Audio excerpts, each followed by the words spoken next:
Enfant de Romba, né en 1902 à Moyeuvre-Grande, Martin Wechter fut résistant à Haumécourt. Alors qu'il rentrait de sa tournée de nuit, il fut arrêté. Il a donc décidé de se mettre à disposition du groupe Mario. Martin Wechter, personnage majeur du groupe Mario, s'est vu installer sa stèle en plein cœur du cimetière de Romba en mémoire à Jean Burger, responsable du groupe Mario. Martin Wechter, il a un destin très particulier parce qu'il était le bras droit de Jean Burger, donc un des hommes les plus proches de lui. Martin Wechter sera tué dans la nuit du 20 au 21 septembre 1943 lors d'une souricière. Il va être abattu par un agent de la Gestapo alors qu'il tentait de s'échapper. On le voit en tenue de marin parce que c'est la seule photo qui est connue de lui. C'est quand il a fait son service militaire dans la marine. Et sa femme et ses 2 enfants vont mourir le 11 mai 1944 lors du bombardement de Metz-Sablon. Les explosions au quartier Sablon seront désastreuses et feront énormément de victimes. Ces actes illustrent parfaitement la violence de la période de l'annexion en Moselle entre 1940 et 1945. Jean Burger est effectivement le dirigeant, l'animateur, on va dire, d'un groupe de résistance qui s'est constitué en Moselle, dans une Moselle annexée, donc où il était difficile de résister comme ailleurs en France. Jean Burger a été fait prisonnier par les Allemands en 1940. Avant la guerre, il était un des leaders du Parti communiste en Moselle.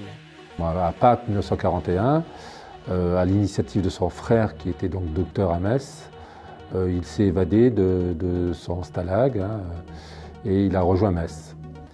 Et au mois de juin 1941, les Allemands attaquent l'URSS. Et là, le Parti communiste vraiment s'organise comme un mouvement de résistance très actif contre les Allemands. Et ils essayent de reconstituer donc, les cellules du Parti communiste qui est un peu partout en France. Et ils demandent donc à Jean Burger de recontacter des militants communistes et gétistes pour organiser un mouvement de résistance aux Allemands. Et ils ont organisé une souricière donc à Metz, en fin septembre 1943, ils ont arrêté Jean Burger et ses lieutenants, là tout de suite en septembre 1943. Et à partir de là, il y a eu un enchaînement.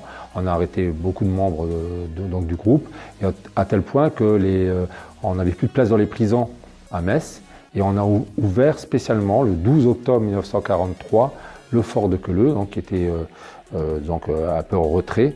Le 17 août, il est transféré dans d'autres camps. Il a fait plusieurs camps et il finit finalement à Bourgogne-Val, dans son annexe à Nordhausen. Où là, ça va être le 3 ou 4 avril 1945, il y a eu des bombardements alliés dans une caserne où il y avait des déportés qui étaient rassemblés là. On ne sait pas pourquoi ça a été bombardé, on pense que les Alliés ils sont trempés, ils ont pensé que c'était une caserne, un truc comme ça.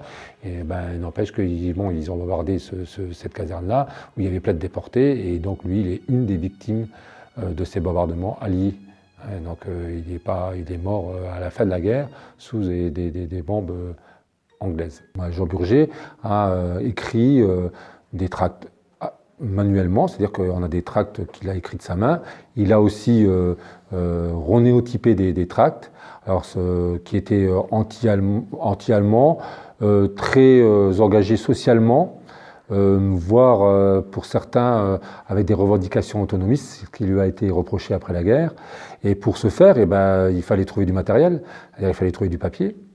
Donc, ce qui fait qu'ils ont dû, il y a notamment cambriolé une imprimerie à Godange, Margot Durmeyer, qui était une des responsables de la jeunesse du Parti communiste avant la guerre. Elle a participé au cambriolage d'une imprimerie, l'imprimerie Klein, pour faire des tracts et des affiches.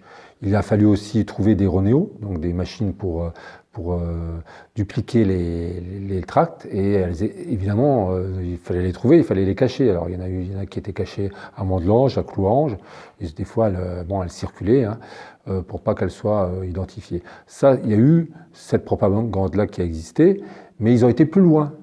Ils ont fait, en dehors de la propagande, ils ont aussi fait de l'aide pour des gens qui essaient de fuir la Moselle. Ils ont aidé des gens à passer la frontière. Ils ont fait des sabotages, alors comme ils étaient surtout dans les usines, ils ont fait des sabotages. Ils se devaient discrets mais aussi sécurisés. Dans ce lieu, ils pouvaient torturer sans avoir de conséquences, notamment avec les juges et les avocats. Queuleux était l'endroit idéal. La Gestapo de Metz a investi 40 hectares pour en faire un lieu de torture humaine. Queuleux, c'est un cas à part. C'est un SS Sonderlager, c'est-à-dire un camp spécial SS.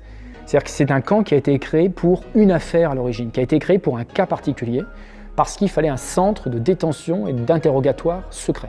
C'est ici, au fort de Queuleux, qu'entre octobre 1943 et août 1944, c'est environ 1500-1800 personnes résistantes qui se sont vues subir une multitude d'interrogatoires. Ces résistants ont été arrêtés chez eux ou sur leur lieu de travail. Parmi ces résistants, il y a bien évidemment ceux du groupe Mario.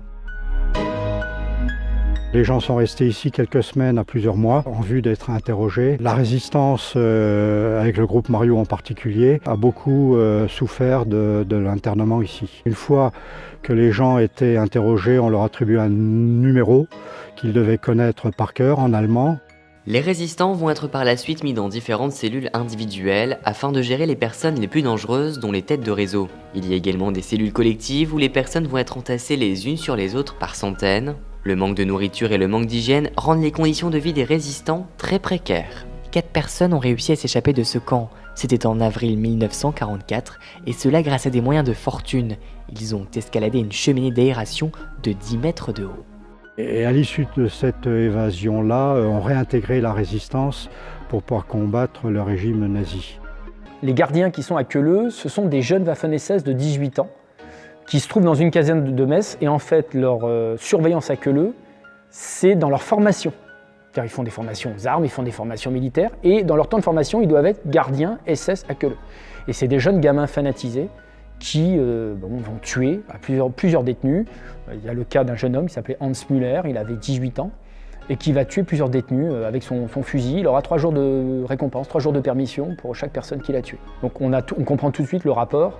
Queuleux, ce sont des ennemis du Reich. On ne va pas les juger parce que si on les juge, on n'est pas sûr d'avoir la peine de mort.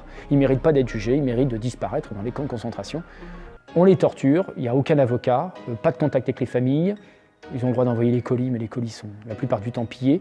Et il y a un arbitraire total en fait des gardiens et du commandant du camp qui est une sorte de roi qui a tous les pouvoirs sur les détenus du camp. La résistance en Moselle en doit beaucoup au groupe Mario, dont les membres ont été les victimes de la répression ainsi que de la déportation. Le fort de Queuleux à Metz ou encore même le musée d'Escommémo à Gondange sont des lieux de mémoire incontournables qui permettent de retracer leurs actions.